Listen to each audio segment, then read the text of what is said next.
할렐루야. 네, 오늘도 주전에 나온 여러분들에게 하나님께서 예비하신 은혜와 또 예비하신 말씀으로 우리의 마음을 만지시는 복된 예배의 자리가 될 수 있기를 주님의 이름으로 축원합니다.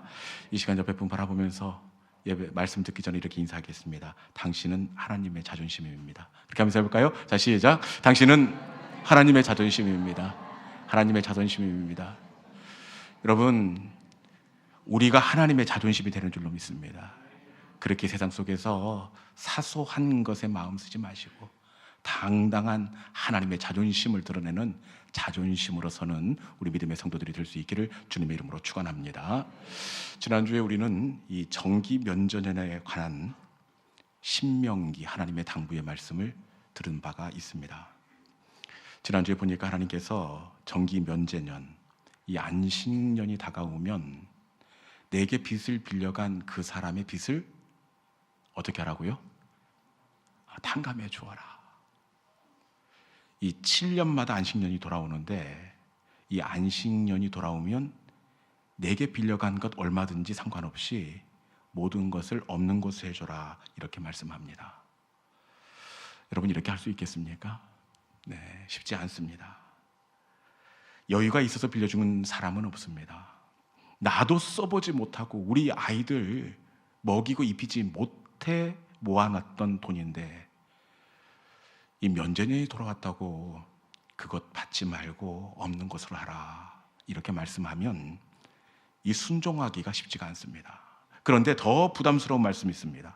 그것은 안식년이 얼마 남지 않았는데 이웃이 돈을 빌리러 올 때 완악하게 하지 말고 미운 물건처럼 보지 말고 안식년이 얼마 남지 않았다고 하더라도 빌리러 온 그것을 내어주라, 이렇게 말씀합니다. 여러분, 만약에 안식년 5년, 6년 남으면 갚을 수 있는 기간이 5년, 6년입니다.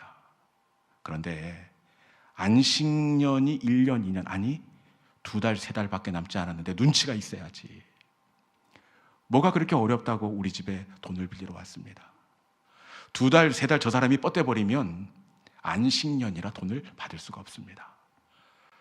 그럼에도 불구하고 너는 완악하게 하지 말고 그가 구하는 대로 쓸 것을 내어주라, 이렇게 말씀합니다. 여러분 같으면 2달, 3달 남았는데 빌리러 오면 돈 내어주겠습니까?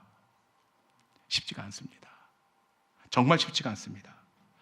그런데 하나님은 내어주라, 빌려주라, 그렇게 말씀하십니다. 왜냐? 만약 안 돌려주면 그 사람이 못 갚은 그 값을 하나님께서 내가 대신 갚아주겠다, 그렇게 약속하고 계시기 때문에 그렇습니다. 여러분, 왜 하나님께서 가난한 자가 못 갚으면 하나님께서 대신 갚아주겠다, 그렇게 말씀하시느냐? 그것은 잠언에 보니까 가난한 자에게 선을 베푸는 것은 여호와가 꾸어가는 것이니, 그렇게 되어 있습니다. 여러분, 가난한 자에게 빌려주는 것은 가난한 자가 빌려가는 것이 아니라 누가 빌려가는 것이라고요? 여호와가 꾸어가는 것이니, 하나님께서 꾸어가는 것이기 때문에 하나님께서 갚아주신다, 이렇게 말씀하고 있습니다. 여러분, 긍휼을 흘려보내면 반드시 하나님의 갚아주심이 있는 줄로 믿습니다. 보아스를 봐도 이 룻에게 보리쌀 6대를 이렇게 담아서 건네줍니다. 그런데 이 보리쌀 6대가 6대로 돌아온 것이 아니라, 여러분, 하나님께서 이 보아스의 보리쌀 6대를 어떻게 돌려주십니까? 젊고 지혜롭고 믿음 있는 이 룻을 보아스의 아내가 되게 하십니다. 그리고 늙도록 자식이 없었는데 하나님께서 이 룻을 통해서 오벳을 낳게 해주시고, 그리고 나중에 다음 때 이 보리쌀 6대가 다윗이 되어서 돌아오고, 보리쌀 6대가 다윗 다음에는 솔로몬이 되어서 나에게 돌아옵니다. 여러분, 보리쌀 6대가 다윗이 되고 보리쌀 6대가 솔로몬이 되었다면 이거 싸게 한 건 아닙니까? 네. 여러분, 하나님의 마음이 있는 곳에 흘려보내는 것이 제가 보니까 제일 싸게 하는 겁니다. 하나님의 마음이 있는 곳에 긍휼을 흘려보내는 지혜로운 성도들이 될 수 있기를 주님의 이름으로 축원합니다. 오늘 우리가 나누게 될 말씀도 이 신명기의 말씀입니다. 신명기는 하나님의 신신당부입니다. 너희가 약속의 땅에 들어가거든 이렇게 살고, 약속의 땅에 들어가거든 다시는 애굽 사람과 같이 하지 말고 이렇게 살고 저렇게 살고, 신신당부의 책이 신명기의 말씀입니다. 하나님은 오늘도 이스라엘 백성들에게 약속의 땅에서 어떻게 살라 이렇게 당부하시느냐. 우리 신명기 18장 3절에 있는 말씀, 오늘은 이스라엘 백성들에게 어떤 당부를 하고 계시는지 18장 3절에 있는 말씀입니다. 같이 한번 읽어볼까요? 자, 시작. 제사장이 백성에게 받을 목은 이러하니 그 앞다리와 두 볼과 위라, 이것을 제사장에게 줄 것이요. 아멘. 하나님께서 약속의 땅에 들어가서 이 제사장에게 이 부분을 음식으로 내어주라. 제물을 가져올 때 이 제사장의 몫을 이렇게 하라라고 당부하고 있습니다. 하나님께서 이스라엘 백성들에게 무엇을 달라, 무엇을 주라 이렇게 말씀하십니까? 제물의 소나 양의 뒷다리입니까? 앞다리입니까? 앞다리. 그리고 두 볼과 또 내장 중에는 이 위를 제사장의 몫으로 주어라 이렇게 말씀합니다. 여러분 딱 보니까 드리는 제물 중에 좋은 부위입니다. 네. 퍽퍽한 뒷다리도 아니고 앞다리를 제사장에게 주고, 이 머릿고기 중에서도 두 볼, 우리는 이 볼살 두 점인 줄 알고 있는데 원어는 이 턱 두 개를 제사장에게 주어라 이렇게 되어 있습니다.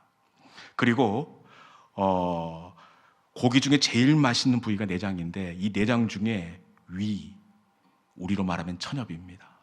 그것을 제사장의 몫으로 내어주어라 이렇게 이야기합니다. 제일 좋은 부위를 내가 제물로 가져왔는데 그 부위를 제사장에게 일단 주어라 이렇게 말씀합니다.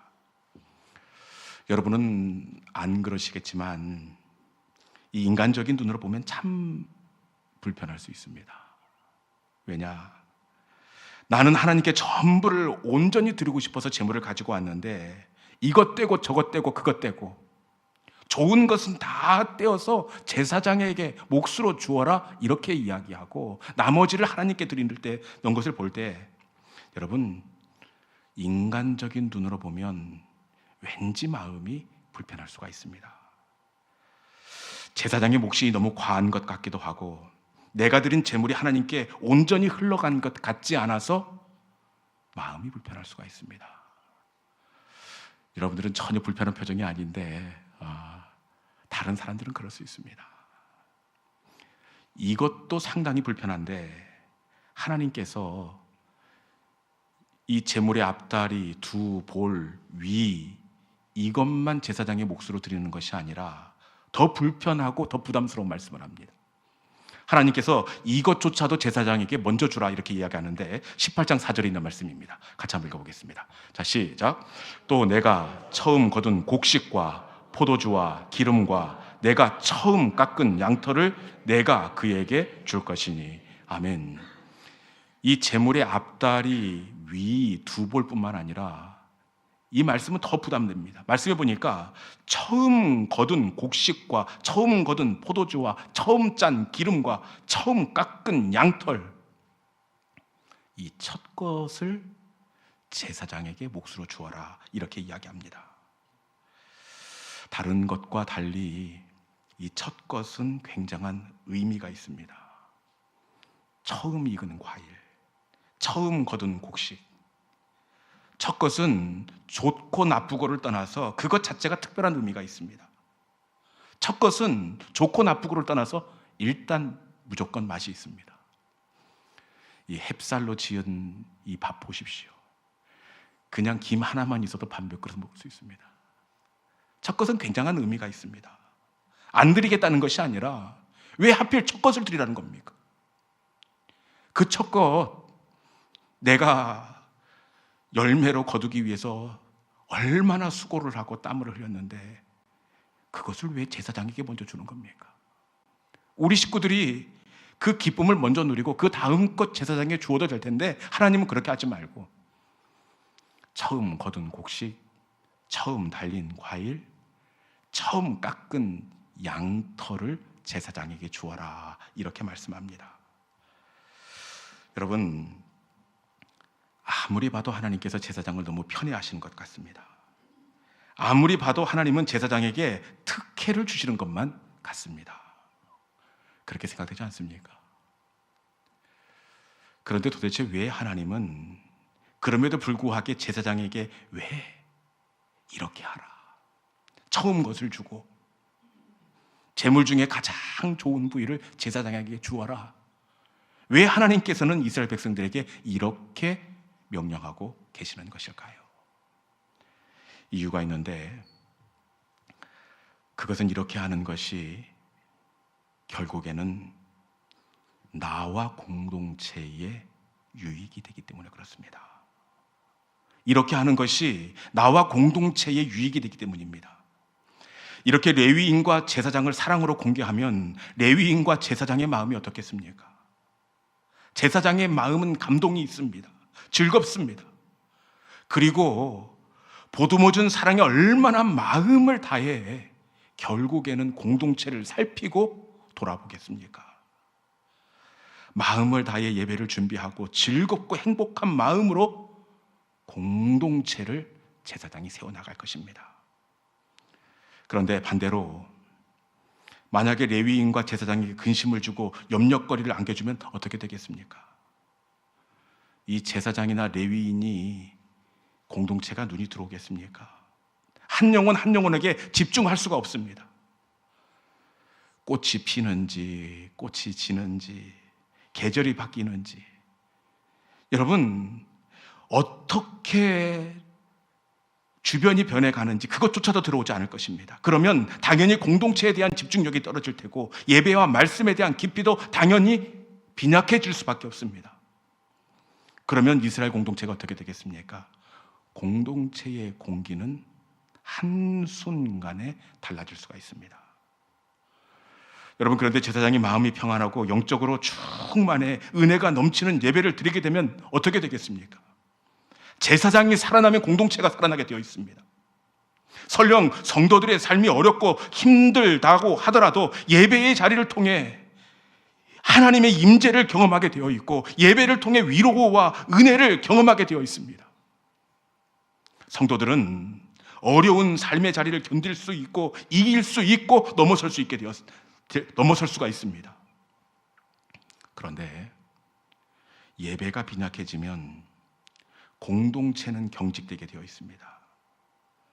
그 영향력은 그 예배의 공간에만 국한되지 않고 그 예배의 분위기는 가정으로 연결되게 되어 있고, 더 나아가 그 예배의 분위기는 자녀의 인생에까지 영향을 미치게 되어 있습니다. 하나님께서 제사장과 레위인을 돌아보라고 하심은 레위인과 제사장의 건강이 공동체의 건강이 되기 때문입니다. 제사장의 수준이 공동체의 수준이고 제사장의 넉넉함이 공동체의 넉넉함이 되기 때문입니다.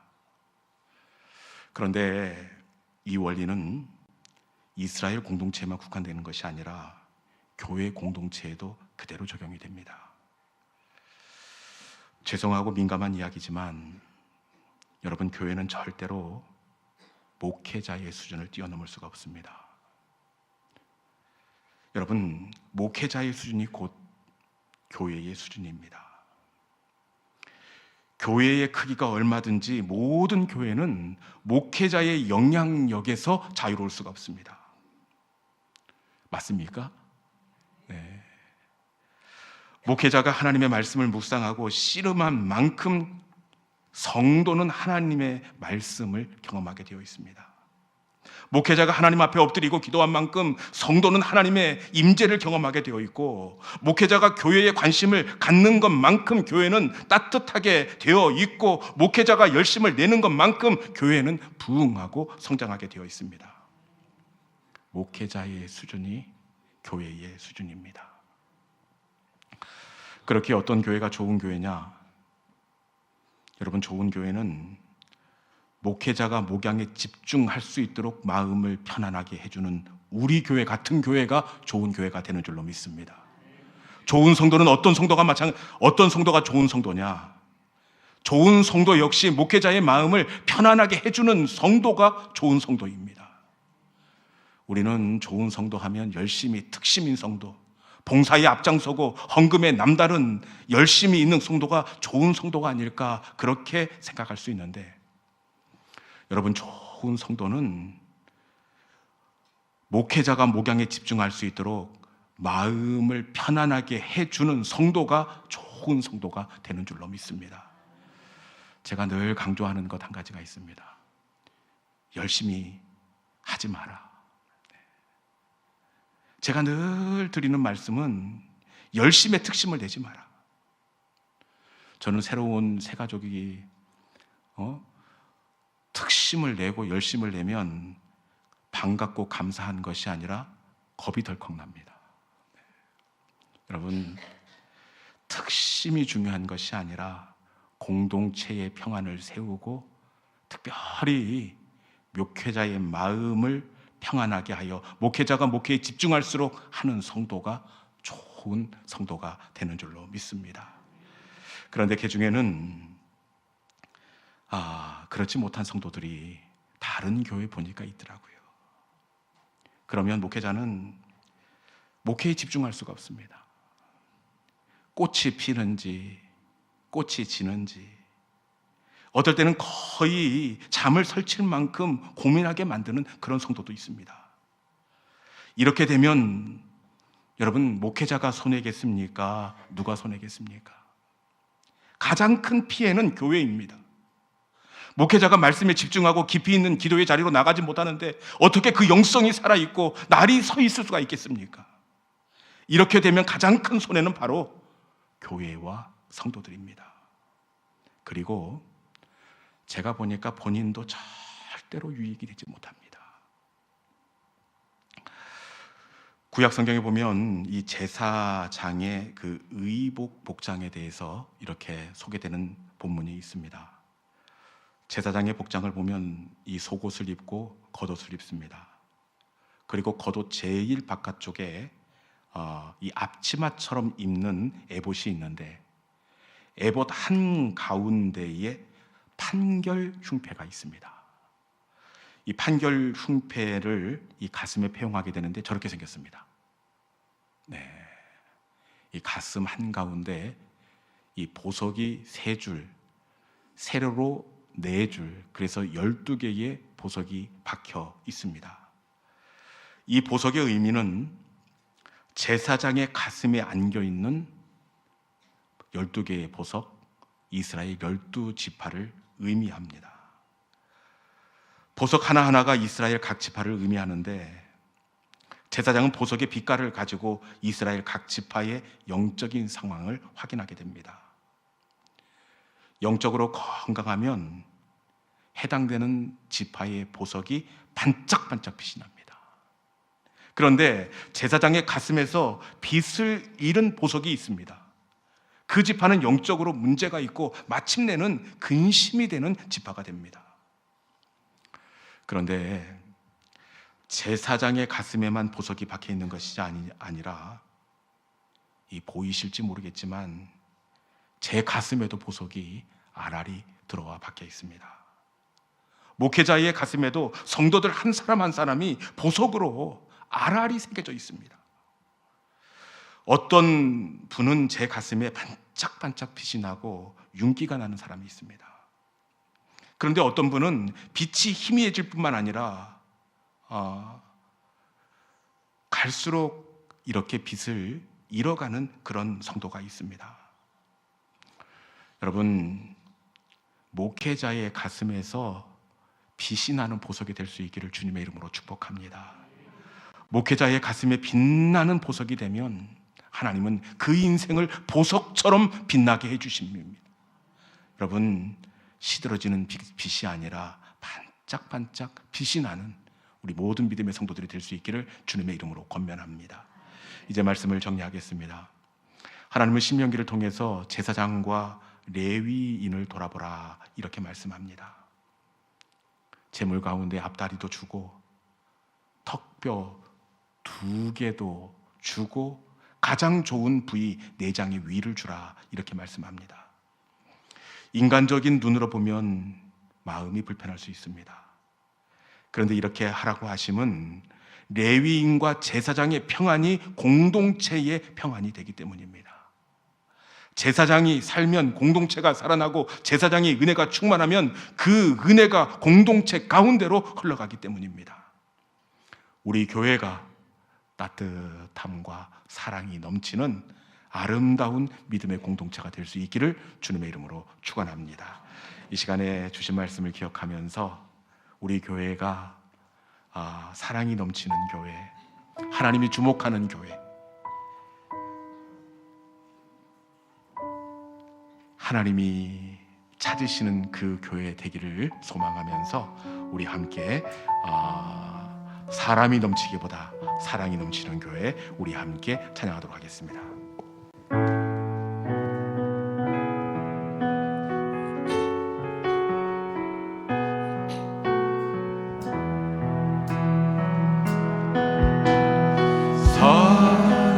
사랑이 넘치기보다 사랑이 넘치는 교회 섬김을 원하기보다 섬김의 기쁨을 알아가는 교회 세상이 주목하기보다 세상이 주목하기보다 주님이 주목하는